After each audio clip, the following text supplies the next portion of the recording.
የገዛውልሽን ኦይኔ ፍቅር በየቀኑ ስጦታ መስጠት አይሰለችህማ? ላንቺ ምንስ ብሰጥ? ኦሪጂናል ነው ሸውደው እንዳይሆን። አረ ላምሪ ትሙት ኦሪጂናል ነው። ውሰድና ለምትምልባት ሴት ስጣት።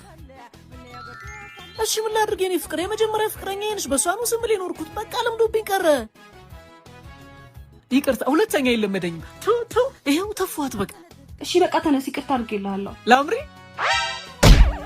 ምንድነው? አናዱኝ ነው እንዴ? ሁሉ ጊዜ በኤክሱ እየማላብረው ምኖረው።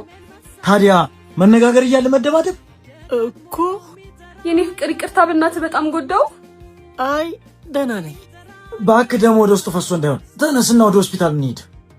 በእውነት ደህና ነኝ የኔ ፍቅር። እሺ በልና እንሂድ ፕሊዝ። ላምሪ ትሙት ደህና ነኝ። አራዲያ በጣም ደስ የሚል የፍቅር ህይወት ውስጥ ሆናችሁ፣ ነገር ግን እሷ ወይንም እሱ በኤክሱ የመማል ልምድ ቢኖርባቸው ምን ታደርጋላችሁ? ልብ በሉ። በጣም ይወድሻል፣ በጣም ትወጂዋለሽ፣ ነገር ግን በኤክሱ ይምላል ወይ ትምላለች። ሰው ምን ታደርጋላችሁ ነው ጥያቄው። ፎሎውና ሼር እያደረጋችሁ ሳትዋሹ ሀሳባችሁን ኮሜንት ላይ አስቀምጡልኝ።